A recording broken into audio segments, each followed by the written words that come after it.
everyone, welcome to another session of exploring the tarot in this really unique and beautiful way, connecting it to the archetypes, Kim Kranz's Archetypes deck, which I highly recommend.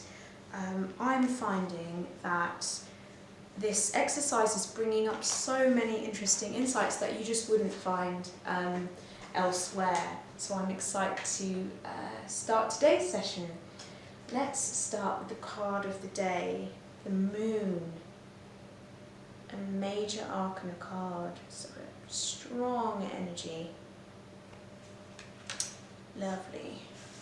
The Moon, I find, is one of the more challenging cards to read in a spread, and I'm sure we'll go into more reasons around why that is so. The archetype of the day is, wow, the womb. So today we have the Moon and the womb. The Moon and the womb. There are so many connections that can be made with these cards just straight off the bat. I'm sure that you can probably already think of some connections. Let's see what Kim Kranz has to say about the womb. The nest, the belly, the origin. Everything has an origin story. The womb archetype asks us to contemplate the beginning beyond the beginning, the mother beyond the mother. In a world that often negates the power and necessity of feminine principles, this card returns us to the warmth, tenderness, and sacred intelligence from which we came. It is a card of receiving, not achieving, of accepting love from the mother of us all. She is the life-giving force that forgives and cherishes even the most wounded and disparate soul. No matter how lost you are, the womb awaits your return to help you heal and grow. This card is a call to keep things simple, to return, to be reborn in the name of love. The womb is everywhere. It is beyond gender, beyond time. We are within it as it is within us. Consider that Mother Earth must also have a mother. Imagine her. What would honouring the feminine look like to you? Where would you begin? Imagining yourself as loved is a good place to start. Wow, that's a really beautiful description of the womb. And it chimes in so strongly with the moon energy. Let's explore this connection. I think there are so many levels at which we can read this connection and combination, so many things to explore, but I would say the first thing that comes to mind, and almost a sort of surface level meaning, is around this literal connection between the moon and the womb, the menstrual cycle that people with wombs experience every month, every day. I think it's such a magical thing that human bodies, that we can be so connected with the phases of the moon, and that we can begin to experience that sort of waxing and waning and fullness and then new moon energy within our own bodies, and really honour that and celebrate it.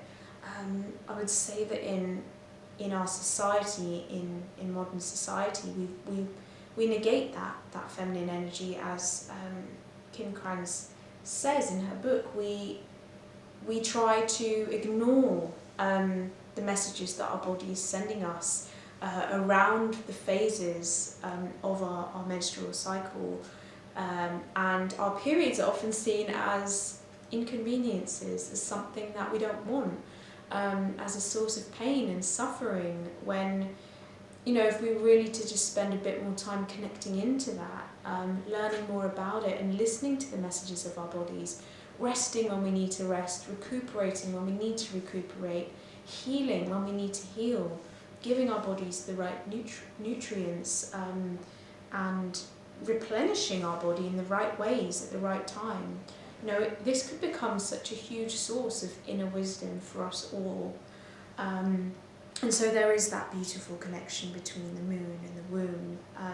There is so much more I could say about that particular reading, but I don't have time on this video. I really recommend for anyone that has a womb to spend some time educating yourself about the phases of the menstrual cycle. There are 4 phases, and really thinking deeply about how that connects with the cycles of the moon, with the seasons of the year, how you can best lean into each of those phases to connect with nature and to really listen to the wisdom of your body, and set your intentions, your activities, set your goals and your mindset around each of those phases, so that you can support yourself and you can support your body to do what it needs to do. So that is the sort of surface level reading.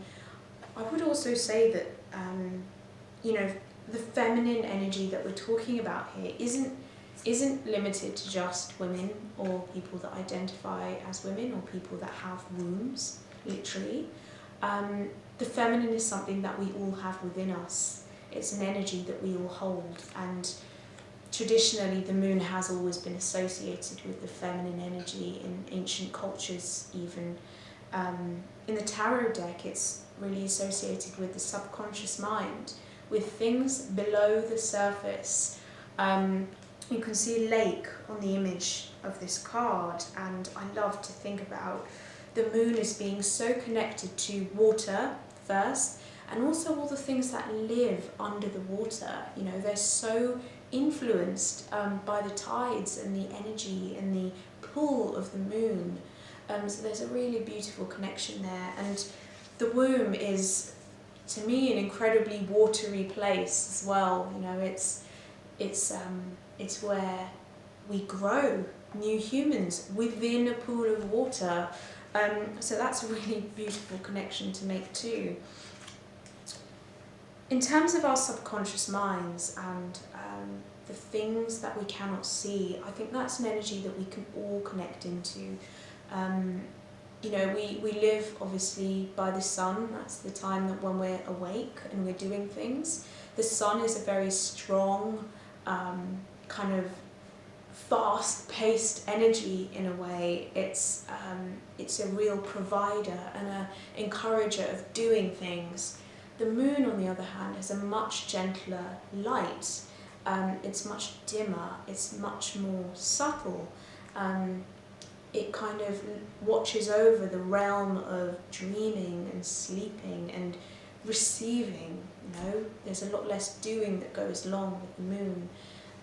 To me, it's really connected to our hearts as well. During the day, we're often quite busy up in our minds. We're thinking, processing, doing things. The moon invites us to really connect in again with our hearts, and to realise that the only way that you can live aligned with your heart's desires is to do so step by step, to do what feels right to you today, to do what brings you joy today, without intellectualizing it or projecting it out into a far future. The moon isn't set up to be able to help you see so far down the line. It's here to help you connect with what you have right now, and that's a beautiful energy.